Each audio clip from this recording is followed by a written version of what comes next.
प्रभ कै सिमरन रिद सिद्ध नौ निद। प्रभ कै सिमरन ज्ञान ध्यान तत् बुद्ध।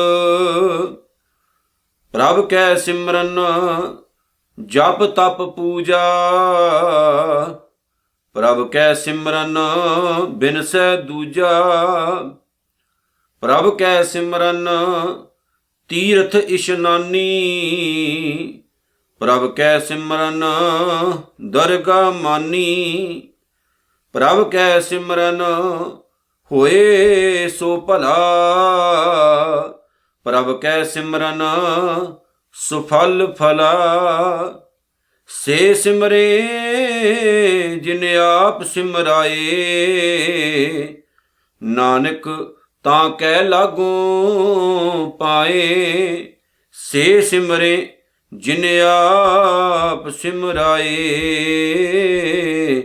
नानक तां कै लागों पाए।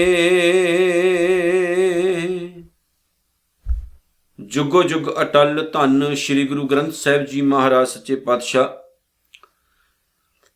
आओ सतगुरु ਦੇ ਪਾਵਨ ਚਰਨਾਂ ਦਾ ਧਰੀਏ ਧਿਆਨ ਅਤੇ ਦਸ਼ਮੇਸ਼ ਪਾਤਸ਼ਾਹ ਸ੍ਰੀ ਗੁਰੂ ਗੋਬਿੰਦ ਸਿੰਘ ਜੀ ਮਹਾਰਾਜ ਵੱਲੋਂ ਖਾਲਸਾ ਪੰਥ ਨੂੰ ਅਸੀਸ ਬਖਸ਼ੀਸ਼ ਪਾਵਨ ਗੁਰੂ ਫਤਿਹ ਦੇ ਨਾਲ ਅਸੀਂ ਸਾਰੇ ਹਾਜ਼ਰੀ ਲਵਾਈਏ ਜੀ। ਪਿਆਰ ਸਤਿਕਾਰ ਨਾਲ ਆਖੋ ਵਾਹਿਗੁਰੂ ਜੀ ਕਾ ਖਾਲਸਾ ਵਾਹਿਗੁਰੂ ਜੀ ਕੀ ਫਤਿਹ।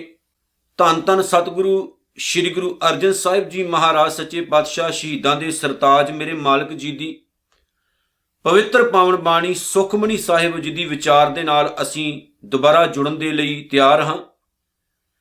ਗੁਰੂ ਅਰਜਨ ਸਾਹਿਬ ਜੀ ਦੀ ਇਹ ਪਾਵਨ ਬਾਣੀ ਦੀ ਵਿਚਾਰ ਕਰਦਿਆਂ ਅੱਜ ਸਾਡੇ ਕੋਲ ਪਹਿਲੀ ਅਸ਼ਟਪਦੀ ਦੀ ਤੀਸਰੀ ਪੌੜੀ ਮੌਜੂਦ ਹੈ। ਤੀਸਰਾ ਪਦਾ ਜਿਹਦੀ ਅਸੀਂ ਅੱਜ ਵਿਚਾਰ ਕਰਨ ਲੱਗੇ ਹਾਂ। ਔਰ ਇਸ ਪੌੜੀ ਦੇ ਵਿੱਚ ਗੁਰੂ ਨਾਨਕ ਸਾਹਿਬ ਸੱਚੇ ਪਾਤਸ਼ਾਹ ਦੀ ਇਸ ਪੰਜਵੀਂ ਜੋਤ ਨੇ ਸਿਮਰਨ ਦੀ ਤਾਕਤ ਅਤੇ ਬਹੁਤ ਸਾਰੀਆਂ ਜਿਹੜੀਆਂ ਗਲਤ ਧਾਰਨਾਵਾਂ ਸਾਡੇ ਜੀਵਨ ਕਾਲ ਵਿੱਚ ਬਣੀਆਂ ਹੋਈਆਂ ਨੇ ਉਹਨਾਂ ਨੂੰ ਬਹੁਤ ਬਾਖੂਬੀ ਸਪਸ਼ਟ ਕੀਤਾ ਹੈ। ਪਹਿਲਾਂ ਤਾਂ ਮੈਂ ਥੋੜਾ ਜਿਹਾ ਇੱਥੇ ਰੁਕ ਕੇ ਅਗਾਂਹ ਤੁਰਾਂਗਾ ਕਿ ਸਿਮਰਨ ਦੇ ਨਾਮ ਉੱਪਰ ਬਹੁਤ ਵੱਡਾ ਇੱਕ ਵਹਿਮ ਖੜਾ ਕੀਤਾ ਗਿਆ ਹੈ। ਸਿਮਰਨ ਹੈ ਕੀ ਹੈ? ਸਹੀ ਮਾਇਨੇ 'ਚ ਸਪਸ਼ਟ ਇਹਦਾ ਜਿਹੜਾ ਸਰੂਪ ਹੈ ਧੰਨ ਸ਼੍ਰੀ ਗੁਰੂ ਗ੍ਰੰਥ ਸਾਹਿਬ ਦੀ ਪਾਵਨ ਬਾਣੀ ਦੇ ਵਿੱਚ ਉਹਨੂੰ ਲੋਕਾਂ ਤੱਕ ਨਹੀਂ ਪਹੁੰਚਾਇਆ ਗਿਆ। ਇੱਕ ਪਿਆਰਾ ਜਿਹਾ ਬਚਨ ਹੈ ਧੰਨ ਗੁਰੂ ਗ੍ਰੰਥ ਸਾਹਿਬ ਮਹਾਰਾਜ ਸੱਚੇ ਪਾਤਸ਼ਾਹ ਜੀ ਦੀ ਪਿਆਰੀ ਪਾਵਨ ਬਾਣੀ ਦਾ, ਜਿੱਥੇ ਸਤਿਗੁਰੂ ਜੀ ਲਿਖਦੇ ਨੇ ਕਿ ਨਾਮਾ ਕਹੇ ਤਿਲੋਚਨਾ ਮੁਖ ਤੇ ਰਾਮ ਸੰਭਾਲ। ਹਾਥ ਪਾਉ ਕਰ ਕਾਮ ਸਭ ਚੀਤ ਨਿਰੰਜਨ ਨਾਲ।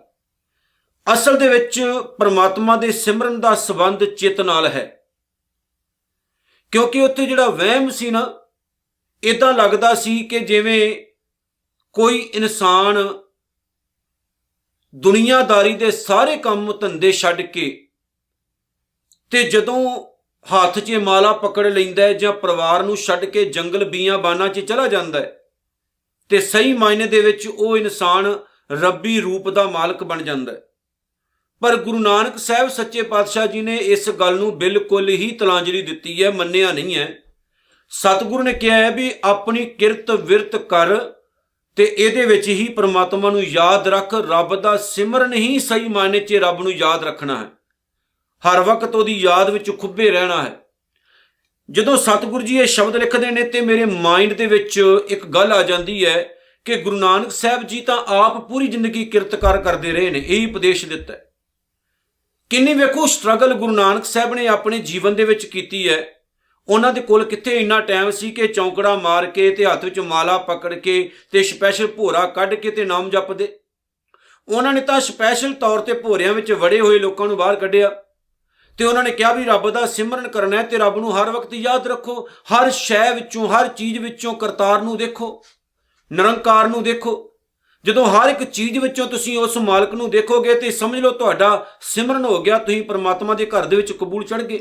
ਦੇਖੋ ਸਤਿਗੁਰੂ ਨੇ ਆਪਣੇ ਜੀਵਨ ਕਾਲ ਦੇ ਵਿੱਚ ਵੀ ਇਹੀ ਚੀਜ਼ ਸਮਝਾਈ ਹੈ ਕਿ ਮਨ ਪਰਦੇਸੀ ਜੇ ਥੀਐ ਸਭ ਦੇਸ਼ ਪਰਾਇਆ। ਕਿ ਜੇ ਮਨ ਨਹੀਂ ਟਿਕਾਓ ਦੇ ਵਿੱਚ ਆਇਆ ਨਾ ਤੇ ਤੁਹਾਡੀ ਮਾਲਾ ਫੇਰਨ ਦਾ ਕੋਈ ਫਾਇਦਾ ਨਹੀਂ ਹੋਣਾ, ਯਾਦ ਰੱਖਿਓ। ਸੋ ਪ੍ਰਮਾਤਮਾ ਨੂੰ ਸਿਮਰਨ ਕਰਨਾ ਹੈ। ਆਪਣੇ ਬੱਚਿਆਂ ਵਿੱਚੋਂ ਉਹਨੂੰ ਵੇਖੋ, ਪਰਿਵਾਰ ਵਿੱਚੋਂ ਉਹਨੂੰ ਵੇਖੋ, ਆਪਣੀ ਜ਼ਿੰਮੇਵਾਰੀਆਂ ਨਿਭਾਉਂਦੇ ਹੋਏ ਉਹਨੂੰ ਯਾਦ ਰੱਖੋ। ਤੇ ਵਿਸ਼ੇਸ਼ ਤੌਰ ਤੇ ਕਿਤੇ ਚੌਂਕਣਾ ਮਾਰ ਕੇ ਬੈਠਣ ਦੇ ਨਾਲ ਸਿਮਰਨ ਨਹੀਂ ਜੇ ਹੁੰਦਾ, ਤੇ ਨਾ ਹੀ ਗੁਰੂ ਨਾਨਕ ਸਾਹਿਬ ਦੀ ਸੋਚ ਨੇ ਇਸ ਚੀਜ਼ ਨੂੰ ਐਕਸੈਪਟ ਕੀਤਾ, ਪ੍ਰਵਾਨ ਕੀਤਾ। ਸਤਿਗੁਰੂ ਤਾਂ ਸਭੈ ਘਟ ਰਾਮ ਬੋਲੇ, ਰਾਮਾ ਬੋਲੇ, ਰਾਮ ਬਿਨਾ ਕੋ ਬੋਲੇ ਰੇ ਦੀ ਗੱਲ ਕਰਦੇ ਨੇ। ਏਕਲ ਮਾਟੀ ਕੁੰਜਰ ਚੀਟੀ ਭਜਨ ਹੈ ਬੋ ਨਾਨਾ ਰੇ ਦੀ ਗੱਲ ਕਰਦੇ ਨੇ ਕਿ ਇੱਕ ਹੀ ਮਿੱਟੀ ਤੋਂ ਇੱਕ ਹਾਥੀ ਬਣਾਇਆ ਜਾਂਦਾ ਤੇ ਕੀੜੀ ਬਣਾਈ ਜਾਂਦੀ, ਭਾਵ ਕਿ ਅਮੀਰੀ ਗਰੀਬੀ ਦਾ ਪਰਦਾ ਵੀ ਦੂਰ ਕਰ ਦਿੱਤਾ। ਸੁਖਮਨੀ ਸਾਹਿਬ ਦੀ ਪਹਿਲੀ ਅਸ਼ਟਪਦੀ ਦੀ ਤੀਜੀ ਪੌੜੀ ਦੇ ਵਿੱਚ ਉਹਨੂੰ ਆਓ ਜੀ ਆਪਾਂ ਵਿਚਾਰਦੇ ਹਾਂ। ਪਹਿਲੀ ਪੰਕਤੀ ਹੈ, ਪ੍ਰਭ ਕੈ ਸਿਮਰਨ ਰਿੱਧ ਸਿੱਧ ਨੌ ਨਿਧ। ਹੁਣ ਗੁਰੂ ਅਰਜਨ ਸਾਹਿਬ ਸੱਚੇ ਪਾਤਸ਼ਾਹ ਕਹਿੰਦੇ ਕਿ ਪ੍ਰਮਾਤਮਾ ਦੇ ਸਿਮਰਨ ਦੇ ਵਿੱਚ ਹੀ ਸਾਰੀਆਂ ਰਿੱਧੀਆਂ ਸਿੱਧੀਆਂ ਨੇ ਤੇ ਕੁਬੇਰ ਦੇ 9 ਖਜ਼ਾਨੇ ਨੇ। ਕੁਬੇਰ ਜਿਹੜਾ ਦੇਵਤਾ ਨਾ, ਜਿਹਨੂੰ ਖਜ਼ਾਨਿਆਂ ਦਾ ਮਾਲਕ ਕਿਹਾ ਜਾਂਦਾ ਹੈ, ਕੁਬੇਰ ਦੇਵਤੇ ਦੇ 9 ਖਜ਼ਾਨੇ ਮੰਨੇ ਜਾਂਦੇ ਨੇ। ਲੇਕਿਨ ਧੰਨ ਗੁਰੂ ਅਰਜਨ ਸਾਹਿਬ ਸੱਚੇ ਪਾਤਸ਼ਾਹ ਜੀ ਕਹਿੰਦੇ ਨੇ, ਨਾ ਤੈਨੂੰ ਸਿੱਖਾ ਕਿਸੇ ਕੁਬੇਰ ਦੇਵਤੇ ਦੀ ਸ਼ਰਨ 'ਚ ਜਾਣ ਦੀ ਲੋੜ ਹੈ, ਕਿਉਂਕਿ ਤੈਨੂੰ ਮਾਇਆ ਪ੍ਰਾਪਤ ਕਰਨ ਦੇ ਲਈ ਕਿਸੇ ਕੁਬੇਰ ਦੇ ਸਾਹਮਣੇ ਸੀਸ ਝੁਕਾਉਣ ਦੀ ਲੋੜ ਨਹੀਂ ਹੈ, ਤੇ ਨਾ ਤੈਨੂੰ ਵਿਸ਼ੇਸ਼ ਤੌਰ ਤੇ ਕਿਸੇ ਰਿੱਧੀਆਂ ਸਿੱਧੀਆਂ ਦੀ ਲੋੜ ਹੈ, ਕਿਉਂਕਿ ਦੁਨੀਆ ਨੂੰ ਭੜਕਾਉਣ ਦੇ ਲਈ, ਭਰਮਾਉਣ ਦੇ ਲਈ ਰਿੱਧੀਆਂ ਸਿੱਧੀਆਂ ਦੀ ਵਰਤੋਂ ਕੀਤੀ ਜਾਂਦੀ ਰਹੀ ਹੈ। ਪਰ ਰਿੱਧੀਆਂ ਸਿੱਧੀਆਂ ਨਾਮ ਦੀ ਕੋਈ ਸ਼ੈ ਦੁਨੀਆ ਵਿੱਚ ਨਹੀਂ ਹੈ। ਇਹ ਕੇਵਲ ਤੇ ਕੇਵਲ ਫਜ਼ੂਲ ਗੱਲਾਂ ਨੇ, ਜਿਨ੍ਹਾਂ ਦੇ ਜ਼ਰੀਏ ਲੋਕਾਂ ਨੂੰ ਬੁੱਧੂ ਬਣਾਇਆ ਗਿਆ, ਮੂਰਖ ਬਣਾਇਆ ਗਿਆ, ਤੇ ਲੋਕ ਲਗਾਤਾਰ ਮੂਰਖ ਬਣਦੇ ਰਹੇ। ਸਗੋਂ ਗੁਰਬਾਣੀ ਦਾ ਇੱਕੋ ਹੀ ਨਿਸ਼ਚਾ ਹੈ, ਤੁਹਾਡਾ ਜੀਵਨ ਸਾਫ਼ ਸੁਥਰਾ ਕਰਨਾ। ਰਿੱਧੀਆਂ ਸਿੱਧੀਆਂ ਨੂੰ ਗੁਰਬਾਣੀ ਨੇ ਬਿਲਕੁਲ ਵੀ ਇੱਥੇ ਪ੍ਰਵਾਨ ਨਹੀਂ ਕੀਤਾ ਹੈ। ਤੁਹਾਡੇ ਅੰਦਰ ਦੀ ਇੱਕ ਤਾਕਤ ਹੋਣੀ ਚਾਹੀਦੀ ਹੈ, ਅੰਦਰੋਂ ਤੁਸੀਂ ਮਜ਼ਬੂਤ ਹੋਣੇ ਚਾਹੀਦੇ ਹੋ। ਤੇ ਸਤਿਗੁਰੂ ਗੁਰੂ ਅਰਜਨ ਸਾਹਿਬ ਕਹਿੰਦੇ ਨੇ ਕਿ ਪ੍ਰਮਾਤਮਾ ਦਾ ਸਿਮਰਨ ਕਰਨ ਵਾਲਿਆ, ਤੈਨੂੰ ਕਿਸੇ ਕੁਬੇਰ ਦੇ ਖਜ਼ਾਨਿਆਂ ਦੀ ਲੋੜ ਨਹੀਂ ਹੈ, ਤੈਨੂੰ ਕਿਸੇ ਰਿੱਧੀਆਂ ਸਿੱਧੀਆਂ ਦੇ ਪਿੱਛੇ ਦੌੜਨ ਦੀ ਲੋੜ ਨਹੀਂ ਹੈ ਕਿ ਮੈਂ ਵਿਸ਼ੇਸ਼ ਤੌਰ ਤੇ ਸਮਾਧੀਆਂ ਲਾਵਾਂ ਤੇ ਰੱਬ ਭਗਵਾਨ ਪ੍ਰਗਟ ਹੋਵੇ ਤੇ ਤੈਨੂੰ ਕੋਈ ਅਸ਼ੀਰਵਾਦ ਦੇਵੇ ਤੇ ਤੈਨੂੰ ਰਿੱਧੀਆਂ ਸਿੱਧੀਆਂ ਦੇ ਦੇਵੇ। ਆਹੀ ਕੁਝ ਆਪਾਂ ਵੇਖਦੇ ਹਾਂ ਨਾ, ਆਹੀ ਕੁਝ ਦੇਖਦੇ ਰਹੇ ਨਾ ਆਪਾਂ, ਕਿ ਇੱਕ ਬੰਦਾ ਲਗਾਤਾਰ ਸਮਾਧੀਆਂ ਕਰ ਰਿਹਾ ਤੇ ਸਮਾਧੀਆਂ ਕਰਦਾ ਲਾਉਂਦਾ ਇੱਕ ਦਿਨ ਕੀ ਹੁੰਦਾ, ਉਹਦੇ ਸਾਹਮਣੇ ਉਹਦਾ ਦੇਵਤਾ ਪ੍ਰਗਟ ਹੁੰਦਾ ਤੇ ਦੇਵਤਾ ਕਹਿੰਦਾ ਵੀ ਤੈਨੂੰ ਦੱਸ ਕੀ ਚਾਹੀਦਾ ਵਰ। ਉਹਦੇ ਕੋਲੋਂ ਵਰ ਮੰਗਦਾ ਤੇ ਦੇਵਤਾ ਦੇਖ ਕੇ ਤਥਾਸਤੂ ਚਲਾ ਜਾਂਦਾ। ਇਹ ਵਹਿਮ ਹੈ ਲੋਕਾਂ ਦੇ ਮਨ ਵਿੱਚ ਪਾਇਆ ਗਿਆ, ਕੇਵਲ ਤੇ ਕੇਵਲ। ਔਰ ਵਹਿਮ ਦੇ ਤਹਿਤ ਲੋਕਾਂ ਨੂੰ ਬੁੱਧੂ ਮੂਰਖ ਬਣਾਉਣਾ ਬਹੁਤ ਸੌਖਾ ਹੈ। ਗੁਰੂ ਅਰਜਨ ਸਾਹਿਬ ਜੀ ਅੱਗੇ ਕਹਿੰਦੇ ਨੇ ਕਿ ਪ੍ਰਭ ਕੈ ਸਿਮਰਨ ਰਿੱਧ ਸਿੱਧ ਨੌ ਨਿਧ। ਪ੍ਰਮਾਤਮਾ ਦਾ ਸਿਮਰਨ ਕਰਨ ਨਾਲ ਇਨਸਾਨ ਦਾ ਅੰਦਰ ਬਹੁਤ ਜ਼ਿਆਦਾ ਮਜ਼ਬੂਤ ਹੋ ਜਾਂਦਾ ਹੈ, ਰਿੱਧੀਆਂ ਸਿੱਧੀਆਂ ਉਹਦੇ ਅੰਦਰ ਪ੍ਰਗਟ ਹੋ ਜਾਂਦੀਆਂ ਨੇ। ਮਤਲਬ ਹੈ ਕਿ ਉਸ ਇਨਸਾਨ ਦਾ ਜੀਵਨ ਹੀ ਇੰਨਾ ਉੱਚਾ ਸੁੱਚਾ ਹੋ ਜਾਂਦਾ ਹੈ ਕਿ ਉਹਦੀ ਜ਼ੁਬਾਨ ਤੋਂ ਨਿਕਲੇ ਹੋਏ ਜਿਹੜੇ ਬੋਲ ਹੁੰਦੇ ਨੇ ਉਹ ਸੱਚ ਹੋ ਜਾਂਦੇ ਨੇ, ਉਹਦੇ ਕੀਤੇ ਹੋਏ ਜਿਹੜੇ ਕੰਮ ਹੁੰਦੇ ਨੇ ਉਹ ਸੱਚੇ ਸੁੱਚੇ ਹੁੰਦੇ ਨੇ। ਉਹਦੀ ਜ਼ੁਬਾਨ ਦਾ ਕਿਹਾ ਹੋਇਆ ਜਿਹੜਾ ਬੋਲ ਹੁੰਦਾ ਝੂਠਾ ਨਹੀਂ ਹੁੰਦਾ ਹੈ। ਤੇ 9 ਨਿਧ ਨਾਲ ਦੀ ਨਾਲ ਖਜ਼ਾਨੇ ਵੀ ਮਿਲ ਜਾਂਦੇ ਨੇ ਉਹਨੂੰ ਕੁਬੇਰ ਦੇ, ਭਾਵ ਕਿ ਉਹਨੂੰ ਕਿਸੇ ਪ੍ਰਕਾਰ ਦੀ ਕੋਈ ਭੁੱਖ ਨਹੀਂ ਰਹਿੰਦੀ, ਉਹ ਰੱਜਾ ਰਹਿੰਦਾ ਹੈ। ਉਹ ਜੇ ਰੁੱਖੀ ਮਿਲੇ ਸੁੱਖੀ ਮਿਲੇ ਤੇ ਉਹਦੇ ਵਿੱਚ ਹੀ ਆਨੰਦਮਈ ਹੋ ਜਾਂਦਾ ਹੈ। ਰੁੱਖੀ ਸੁੱਖੀ ਖਾਏ ਕਹਿ ਠੰਡਾ ਪਾਣੀ ਪੀਓ, ਫਰੀਦਾ ਦੇਖ ਪਰਾਈ ਚੋਪੜੀ ਨਾ ਤਰਸਾਏ ਜੀਓ। ਇੰਨਾ ਕੁ ਉਹਦਾ ਜੀਵਨ ਉੱਚਾ ਸੁੱਚਾ ਹੋ ਜਾਂਦਾ ਹੈ ਕਿ ਉਹਦਾ ਅੰਦਰ ਹੀ ਮਜ਼ਬੂਤ ਹੋ ਜਾਂਦਾ ਤੇ ਮਾਲਕ ਉਹਦੀ ਸਾਰੀ ਭੁੱਖ ਖਤਮ ਕਰ ਦਿੰਦਾ, ਉਹਦੀ ਜ਼ਿੰਦਗੀ 'ਚ ਰਜੇਵਾਂ ਆ ਜਾਂਦਾ। ਤੇ ਕਿਸੇ ਵੀ ਉਹ ਰਿੱਧੀਆਂ ਸਿੱਧੀਆਂ ਵਾਲੀਆਂ ਤਾਕਤਾਂ ਦੇ ਪਿੱਛੇ ਭੱਜ ਕੇ ਆਪਣੇ ਮਾਲਕ ਅਕਾਲ ਪੁਰਖ ਵਾਹਿਗੁਰੂ ਨੂੰ ਭੁਲਾਉਂਦਾ ਨਹੀਂ ਹੈ। ਪ੍ਰਭ ਕੈ ਸਿਮਰਨ ਗਿਆਨ ਧਿਆਨ ਤਤ ਬੁੱਧ। ਪਰਮਾਤਮਾ ਦਾ ਸਿਮਰਨ ਕਰਨ ਦੇ ਨਾਲ ਇਨਸਾਨ ਗਿਆਨੀ ਹੁੰਦਾ ਹੈ। ਇਨਸਾਨ ਦੀ ਜਿਹੜੀ ਬੁੱਧੀ ਹੈ, ਭਾਵ ਜਿਹਨੂੰ ਆਪਾਂ ਧਿਆਨ ਕਹਿੰਦੇ ਆ, ਸੁਰਤ ਲਾਉਣ ਦਾ ਚੱਜ ਇਨਸਾਨ ਨੂੰ ਆਉਂਦਾ ਹੈ। ਤਤ ਬੁੱਧ, ਸੰਸਾਰ ਨੂੰ ਪੈਦਾ ਕਰਨ ਵਾਲੇ ਅਕਾਲ ਪੁਰਖ ਵਾਹਿਗੁਰੂ ਦੀ ਜਿਹੜੀ ਅਕਲ ਹੈ, ਜਿਹੜੀ ਬੁੱਧੀ ਹੈ, ਉਸ ਇਨਸਾਨ ਦੇ ਅੰਦਰ ਪ੍ਰਵੇਸ਼ ਕਰ ਜਾਂਦੀ ਹੈ। ਹੁਣ ਇੰਨੀ ਕੁ ਗੱਲ ਦੇ ਵਿੱਚ ਬਹੁਤ ਕੁਝ ਹੈ। ਪਰਮਾਤਮਾ ਨੂੰ ਯਾਦ ਰੱਖਣ ਵਾਲਾ ਜਿਹੜਾ ਇਨਸਾਨ ਹੈ ਨਾ, ਜਿਹੜਾ ਕਦੇ ਵੀ ਮਾਲਕ ਨੂੰ ਨਹੀਂ ਭੁੱਲਦਾ, ਜਿਹੜਾ ਹਰ ਵਕਤ ਉਸ ਮਾਲਕ ਨੂੰ ਯਾਦ ਰੱਖਦਾ ਹੈ ਨਾ, ਸਤਿਗੁਰੂ ਜੀ ਕਹਿੰਦੇ ਨੇ ਸਹੀ ਮਾਇਨੇ ਦੇ ਵਿੱਚ ਉਹ ਗਿਆਨੀ ਹੈ ਤੇ ਸਹੀ ਮਾਇਨੇ ਦੇ ਵਿੱਚ ਉਹ ਧਿਆਨੀ ਹੈ। ਉਹੀ ਸਹੀ ਮਾਇਨੇ ਦੇ ਵਿੱਚ ਸੁਰਤ ਦਾ ਟਿਕਾਓ ਲਗਾਉਣ ਵਾਲਾ ਇਨਸਾਨ ਹੈ। ਉਹ ਜਿੱਥੇ ਉਹਦੀ ਬੁੱਧੀ ਦਾ ਵਿਕਾਸ ਹੁੰਦਾ ਹੈ, ਉੱਥੇ ਨਾਲ ਦੀ ਨਾਲ ਗਿਆਨ ਭਾਵ ਪਰਮਾਤਮਾ ਦੇ ਨਾਲ ਉਹਦੀ ਡੂੰਘੀ ਸਾਂਝ ਪੈਂਦੀ ਹੈ। ਫਿਰ ਹੁੰਦਾ ਕੀ ਹੈ ਕਿ ਪਰਮਾਤਮਾ ਵਰਗੀ ਅਕਲ ਉਹਦੇ ਅੰਦਰ ਪੈਦਾ ਹੋ ਜਾਂਦੀ ਹੈ। ਉਹ ਆਪਣੇ ਗੁਰੂ ਵਰਗਾ ਬਣ ਜਾਂਦਾ ਹੈ, ਰੱਬ ਵਰਗਾ ਬਣ ਜਾਂਦਾ ਹੈ, ਉੱਚੀ ਸੁੱਚੀ ਸੋਚ ਦਾ ਮਾਲਕ ਬਣ ਜਾਂਦਾ ਹੈ। ਪ੍ਰਭ ਕੈ ਸਿਮਰਨ ਜਪ ਤਪ ਪੂਜਾ, ਫਿਰ ਉਹਨੂੰ ਸਮਝ ਲੱਗਦੀ ਹੈ ਕਿ ਮੈਨੂੰ ਸਪੈਸ਼ਲ ਕਿਸੇ ਦੇਵਤੇ ਦੀ ਪੂਜਾ ਕਰਨ ਦੀ ਲੋੜ ਨਹੀਂ, ਮੈਨੂੰ ਕੋਈ ਜਪ ਤਪ ਕਰਨ ਦੀ ਲੋੜ ਨਹੀਂ, ਕਿਉਂਕਿ ਵਾਹਿਗੁਰੂ ਨੂੰ ਯਾਦ ਕਰਦਿਆਂ ਕਰਦਿਆਂ ਉਹਦੇ ਅੰਦਰ ਇੰਨਾ ਕੁ ਟਿਕਾਊ ਆ ਜਾਂਦਾ ਕਿ ਉਹਨੂੰ ਸੱਚ ਦੀ ਸਮਝ ਆ ਜਾਂਦੀ ਹੈ ਕਿ ਆ ਜਪ ਤਪ ਕਰਨ ਵਾਲੇ ਤੇ ਵਿਸ਼ੇਸ਼ ਤੌਰ ਤੇ ਪੂਜਾ ਪਾਠ ਕਰਨ ਵਾਲੇ ਜਿੰਨੇ ਪਖੰਡੀ ਨੇ, ਉਹਨਾਂ ਦੁਨੀਆ ਵਿੱਚ ਹੋਰ ਕੋਈ ਪਖੰਡੀ ਨਹੀਂ ਹੈ। ਇੱਕ ਰਕਸ਼ਾ ਵਾਹਣ ਵਾਲਾ ਇਨਸਾਨ ਜਿਹੜਾ 2 ਟਾਈਮ ਦੀ ਰੋਟੀ ਰੋਜੀ ਕਮਾਉਣ ਦੇ ਲਈ ਇੰਨੀ ਮਿਹਨਤ ਕਰਦਾ ਹੈ, ਉਹ ਤੋਂ ਵੱਡਾ ਧਰਮੀ ਕੋਈ ਦੁਨੀਆ 'ਚ ਹੋ ਸਕਦਾ ਹੈ? ਨਹੀਂ ਹੋ ਸਕਦਾ। ਜਿਹਨੇ ਆਪਣੇ ਪਰਿਵਾਰ ਨੂੰ ਪਾਲਣਾ ਤੇ ਰਾਤ ਦਿਨ ਖੇਤਾਂ ਦੇ ਵਿੱਚ ਇਹ ਜਿਹੜੇ ਖੂਨ ਪਸੀਨਾ ਇੱਕ ਕਰਕੇ ਬੈਠਾ, ਉਹ ਤੋਂ ਵੱਡਾ ਕੋਈ ਹੋਰ ਧਰਮੀ ਹੋ ਸਕਦਾ? ਨਹੀਂ ਹੋ ਸਕਦਾ। ਅੱਜ ਕੀ ਹੈ, ਸਿਮਰਨ ਕਰਨ ਵਾਲੇ, ਰੱਬ ਦਾ ਨਾਮ ਜਪਣ ਵਾਲੇ ਢੌਂਗੀ ਲੋਕ ਜਿਹੜੇ ਹੈ, ਉਹ ਵੇਖੋ ਤਾਂ ਸਹੀ ਉਹਨਾਂ ਦਾ ਲਾਈਫ ਸਟਾਈਲ ਕੀ ਬਣ ਚੁੱਕਾ ਹੈ। ਉਹਨਾਂ ਨੇ ਲੋਕਾਂ ਨੂੰ ਬੁੱਧੂ ਬਣਾਇਆ ਡਰ ਪਾ ਪਾ ਕੇ, ਜੀ ਸਾਡਾ ਬਾਬਾ ਬੜਾ ਜਾਰੀ ਆ, ਜੀ ਬਾਬਾ ਸਾਡਾ ਬੜਾ ਕਲਾਧਾਰੀ ਆ। ਬਸ ਲੋਕਾਂ ਨੂੰ ਮੂਰਖ ਬਣਾਓ ਤੇ ਮੂਰਖ ਬਣਾ ਕੇ ਜਿਹੜਾ ਉਹ ਲੁੱਟਣਾ ਸ਼ੁਰੂ ਕਰ ਦਿਓ। ਤਾਂ ਹੀ ਤਾਂ ਸਿਗਰਟਾਂ ਪੀਣ ਵਾਲੇ ਜਿਹੜੇ ਲੋਕ ਹੈ ਉਹ ਸਾਡੇ ਅੱਜ ਰੱਬ ਬਣੇ ਬੈਠੇ ਹੈ, ਸ਼ਰਾਬਾਂ ਪੀਣ ਵਾਲੇ ਸਾਡੇ ਰੱਬ ਬਣੇ ਬੈਠੇ ਹੈ, ਮਹਾਨ ਠੱਗ ਲੋਕ ਸਾਡੇ ਰੱਬ ਬਣੇ ਬੈਠੇ ਹੈ। ਸਿਮਰਨ ਦੇ ਨਾਮ ਉੱਤੇ ਜਿੰਨਾ ਧੰਦਾ ਚੱਲਿਆ ਉਹਨਾਂ ਕਿਤੇ ਵੀ ਨਹੀਂ ਹੈ। ਆ ਜਿੰਨੇ ਵੀ ਦੇਹਧਾਰੀ ਗੁਰੂ ਬਾਬੇ ਆ, ਸਾਰਿਆਂ ਦਾ ਧੰਦਾ ਹੀ ਸਿਮਰਨ ਦੇ ਨਾਂ ਤੇ ਜੀ। ਸਾਡਾ ਬਾਬਾ ਸਿਮਰਨ ਦੇ ਰਿਹਾ ਸਾਨੂੰ ਜੀ, ਨਾਮਦਾਨ ਬਾਬੇ ਕੋਲ ਲਿਆ ਜੀ ਆਪਾਂ, ਤੇ ਨਾਮਦਾਨ ਸਾਡਾ ਬਾਬਾ ਹੀ ਸਾਨੂੰ ਦੇ ਸਕਦਾ, ਕੋਈ ਹੋਰ ਨਹੀਂ ਦੇ ਸਕਦਾ। ਉਹ ਲੋਕੋ ਤੁਹਾਨੂੰ ਬੁੱਧੂ ਬਣਾਇਆ ਜਾ ਰਿਹਾ। ਸਹੀ ਤਰ੍ਹਾਂ ਸਹੀ ਗੱਲ ਨੂੰ ਸਮਝੋ। ਪਰਮਾਤਮਾ ਦਾ ਸਿਮਰਨ ਭਾਵ ਰੱਬ ਨਾਲ ਜੁੜਨਾ। ਆਪਣੀ ਮਿਹਨਤ ਕਰੋ, ਆਪਣਾ ਕੰਮਕਾਰ ਕਰੋ, ਆਪਣੇ ਜੀਵਨ ਨੂੰ ਉੱਚਾ ਸੁੱਚਾ ਬਣਾਓ ਤੇ ਆਪਣੇ ਗੁਰੂ ਦੇ ਦਿੱਤੇ ਹੋਏ ਜਿਹੜੇ ਨਿਰਦੇਸ਼ ਨੇ, ਗੁਰੂ ਦੇ ਦਿੱਤੇ ਹੋਏ ਜਿਹੜੇ ਸਿਧਾਂਤ ਨੇ, ਜਿਹੜਾ ਸਹੀ ਵੇ ਹੈ, ਉਹਦੇ ਉੱਤੇ ਤੁਰੋ, ਫਿਰ ਜਾ ਕੇ ਕਿਤੇ ਗੱਲ ਬਣਨੀ ਹੈ। ਨਿਰਾ ਪੂਜਾ ਪਾਠ ਕਰਨ ਨਾਲ, ਜਪ ਤਪ ਕਰਨ ਨਾਲ ਕੁਛ ਨਹੀਂ ਜੇ ਬਣਨਾ। ਆ ਜਪ ਤਪ ਸਮਾਗਮ ਸਾਡੀ ਕੌਮ ਦੇ ਵਿੱਚ ਵੀ ਸ਼ੁਰੂ ਕੀਤੇ ਗਏ ਨੇ। ਜਪ ਤਪ ਚੁਪਹਿਰਾ ਸਮਾਗਮ, ਦੁਪਹਿਰਾ ਸਮਾਗਮ ਹੈ, ਸਿੱਧਾ ਸਪਸ਼ਟ ਹੀ ਲੋਕਾਂ ਨੂੰ ਮੂਰਖ ਬਣਾ ਦਿੱਤਾ ਗਿਆ। ਇਹ ਲੜੀਆਂ ਚਲਾਉਣ ਨਾਲ ਥੋੜੀ ਗੱਲ ਬਣਨੀ ਹੈ। ਗੱਲ ਬਣੇਗੀ ਉਸ ਚੀਜ਼ ਨੂੰ ਸਮਝਣ ਨਾਲ ਜੋ ਸਾਡੇ ਸਤਿਗੁਰੂ ਨੇ ਸਾਡੀ ਝੋਲੀ ਵਿੱਚ ਪਾਈ। ਪ੍ਰਭ ਕੈ ਸਿਮਰਨ ਬਿਨਸੈ ਦੂਜਾ। ਫਿਰ ਪ੍ਰਮਾਤਮਾ ਦਾ ਸਿਮਰਨ ਕਰਨ ਨਾਲ ਇਨਸਾਨ ਦੇ ਅੰਦਰ ਇੱਕ ਹੋਰ ਵਿਚਾਰ ਪੈਦਾ ਹੁੰਦਾ ਹੈ। ਕਿਹੜਾ? ਉਹਨੂੰ ਪਤਾ ਲੱਗਦਾ ਹੈ ਇਸ ਸ੍ਰਿਸ਼ਟੀ ਦਾ ਕਰਤਾ ਧਰਤਾ ਇੱਕੋ ਹੀ ਨਿਰੰਕਾਰ ਹੈ। ਇਸ ਲਈ ਮੈਂ ਕਿਸੇ ਹੋਰ ਦੂਸਰੇ ਦੇ ਪੈਰਾਂ 'ਚ ਸੀਸ ਨਹੀਂ ਰੱਖਣਾ, ਕਿਸੇ ਦੂਸਰੇ ਨੂੰ ਨਹੀਂ ਮੰਨਣਾ, ਤੇ ਮੈਂ ਆਪਣੇ ਗੁਰੂ ਦੀ ਦਿੱਤੀ ਹੋਈ ਡਾਇਰੈਕਸ਼ਨ ਦੇ ਮੁਤਾਬਕ ਤੁਰਨਾ ਹੈ, ਜੋ ਮੇਰਾ ਸਤਿਗੁਰੂ ਕਹਿੰਦਾ। ਜੇ ਮੇਰੇ ਸਤਿਗੁਰੂ ਨੇ ਕਿਹਾ ਨਾ ਵੀ ਕਿਰਤ ਕਰੋ, ਨਾਮ ਜਪੋ, ਵੰਡ ਛਕੋ, ਤੇ ਮੈਂ ਉਹਦੇ ਮੁਤਾਬਕ ਤੁਰਨਾ ਹੈ, ਨਾ ਕਿ ਦੂਸਰਿਆਂ ਨੂੰ ਉਪਦੇਸ਼ ਦੇਣੇ ਤੇ ਆਪ ਉਹੀ ਕੰਮ ਗਲਤ ਕਰੀ ਜਾਣੇ ਨੇ। ਫਿਰ ਉਹਨੂੰ ਇਹ ਸਮਝ ਲੱਗਦੀ ਹੈ ਇਸ ਨਿਰੰਕਾਰ ਵਿੱਚ ਇੱਕੋ ਹੀ ਭਗਵਾਨ ਹੈ ਔਰ ਉਹ ਇੱਕ ਓੰਕਾਰ ਦੇ ਰੂਪ ਦੇ ਵਿੱਚ ਪ੍ਰਗਟ ਹੈ।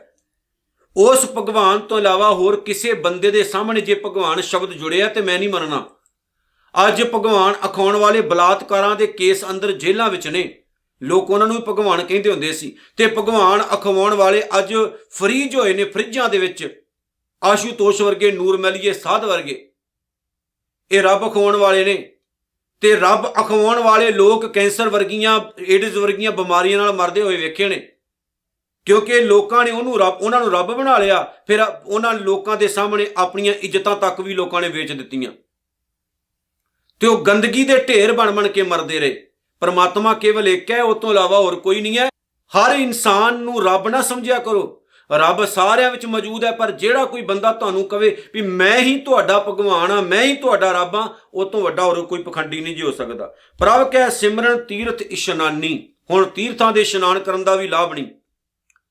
ਵਾਹਿਗੁਰੂ ਦਾ ਸਿਮਰਨ ਕਰਨ ਵਾਲਾ ਜਿਹੜਾ ਇਨਸਾਨ ਹੈ, ਉਹਨੂੰ ਇਸ ਚੀਜ਼ ਦੀ ਸਮਝ ਲੱਗ ਜਾਂਦੀ ਹੈ ਕਿ ਪ੍ਰਮਾਤਮਾ ਨੂੰ ਯਾਦ ਕਰਨ ਨਾਲ ਹੀ ਬੰਦਾ ਸੁੱਚਾ ਹੋ ਜਾਂਦਾ ਹੈ। ਉਹਨੂੰ ਤੀਰਥਾਂ ਤੇ ਨਹਾਉਣ ਦੇ ਨਾਲ ਸੁੱਚਮਤਾ ਨਹੀਂ ਆਉਣ ਲੱਗੀ ਵੀ ਗੰਗਾ 'ਚ ਨਹਾਤਿਆਂ ਪਾਪ ਸਾਰੇ ਲੱਥ ਜਾਂਦੇ ਖਰੇ। ਉਹਨੂੰ ਸਮਝ ਲੱਗ ਜਾਂਦੀ ਵੀ ਗੰਗਾ 'ਚ ਨਹਾਤਿਆਂ ਪਾਪ ਨਹੀਂ ਲੱਥਣ ਲੱਗੇ। ਪਾਪ ਤਾਦੀ ਲੱਥਣੇ ਆ ਜੇ ਤੁਸੀਂ ਪਾਪ ਲਾਓਗੇ ਤਾਂ। ਜੇ ਹੋਰ ਮਾੜੇ ਕੰਮ ਕਰੀ ਜਾਣੇ ਨੇ ਨਾਲ ਨਾਲ ਤੇ ਪਹਿਰਾਵਾ ਧਰਮ ਦਾ ਰੱਖ ਕੇ ਲੋਕਾਂ ਨੂੰ ਲੁੱਟੀ ਜਾਣਾ, ਤੇ ਪਾਪ ਨਹੀਂ ਜੇ ਲੱਥਣ ਲੱਗੇ। ਸਤਿਗੁਰੂ ਜੀ ਨੇ ਕਿਹਾ ਵੀ ਜੇ ਰੱਬ ਨੂੰ ਯਾਦ ਰੱਖ ਰਹੇ ਹੋ ਤੇ ਤੁਹਾਨੂੰ ਕਿਸੇ ਤੀਰਥ ਆਦਿਕ ਤੇ ਜਾ ਕੇ ਨਹਾਉਣ ਦੀ ਲੋੜ ਨਹੀਂ ਹੈ। ਮਾਲਕ ਆਪਣੇ ਆਪ ਹੀ ਕਿਰਪਾ ਕਰ ਦਿੰਦਾ ਹੈ। ਸਤਿਗੁਰੂ ਵੇਖੋ ਪੂਰੀ ਜ਼ਿੰਦਗੀ ਬ੍ਰਾਹਮਣ ਦੇ ਬਣਾਏ ਹੋਏ ਕਰਮ ਕਾਂਡਾਂ ਦਾ ਵਿਰੋਧ ਕਰਦੇ ਰਹੇ, ਲੋਕਾਂ ਨੂੰ ਸਹੀ ਸੇਧ ਦਿੰਦੇ ਰਹੇ। ਇਧਰ ਸਾਡੇ ਸਿੱਖਾਂ ਨੇ ਉਹੀ ਕੰਮ ਸਟਾਰਟ ਕਰ ਲਿਆ। ਉਹ ਭਾਈ, ਨਹਾਉਣ ਧੋਣ ਦੇ ਨਾਲ ਸਰੀਰ ਹੀ ਸਾਫ਼ ਹੁੰਦਾ ਹੈ, ਨਹਾਉਣ ਧੋਣ ਦੇ ਨਾਲ ਮਨ ਦੀ ਮੈਲ ਨਹੀਂ ਜੇ ਲੱਥਦੀ ਹੁੰਦੀ। ਮਨ ਦੀ ਮੈਲ ਚੰਗੀਆਂ ਵਿਚਾਰਾਂ ਨਾਲ ਲੱਥਦੀ ਹੈ, ਜੀਵਨ ਚੰਗਾ ਬਣਾਇਆ ਲੱਥਦੀ ਹੈ। ਅੱਗੇ ਸਤਿਗੁਰੂ ਜੀ ਕੀ ਕਹਿੰਦੇ ਨੇ, ਪ੍ਰਭ ਕੈ ਸਿਮਰਨ ਦਰਗਾ ਮਾਨੀ। ਪਰਮਾਤਮਾ ਦਾ ਜਿਹੜਾ ਸਿਮਰਨ ਕਰਨ ਵਾਲਾ ਇਨਸਾਨ ਹੈ, ਉਹਨੂੰ ਸਮਝ ਲੱਗ ਜਾਂਦੀ ਹੈ ਵੀ ਜੇ ਰੱਬ ਦੇ ਹਜ਼ੂਰੀ ਵਿੱਚ, ਉਹਦੀ ਦਰਗਾਹ ਦੇ ਵਿੱਚ ਮਾਣ ਪਾਉਣਾ ਹੈ ਤੇ ਇਹਦੇ ਲਈ ਆਪਣੇ ਜੀਵਨ ਨੂੰ ਉੱਚਾ ਸੁੱਚਾ ਚੁੱਕਣਾ ਬਹੁਤ ਜ਼ਰੂਰੀ ਹੈ। ਪਰਮਾਤਮਾ ਦੀ ਹਜ਼ੂਰੀ ਕਿਹੜੀ ਹੈ? ਸੰਸਾਰ।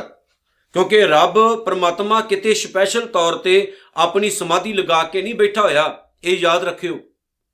ਤੇ ਉਹਨੂੰ ਪਰਮਾਤਮਾ ਆਪਣੀ ਹਜ਼ੂਰੀ ਵਿੱਚ ਪ੍ਰਵਾਨ ਕਰ ਲੈਂਦਾ ਹੈ ਜਿਹੜਾ ਇਨਸਾਨ ਉਹਨੂੰ ਯਾਦ ਰੱਖਦਾ ਹਰ ਵਕਤ। ਅੱਗੇ ਸਤਿਗੁਰੂ ਕਹਿੰਦੇ ਨੇ, ਪ੍ਰਭ ਕੈ ਸਿਮਰਨ ਹੋਏ ਸੋ ਭਲਾ।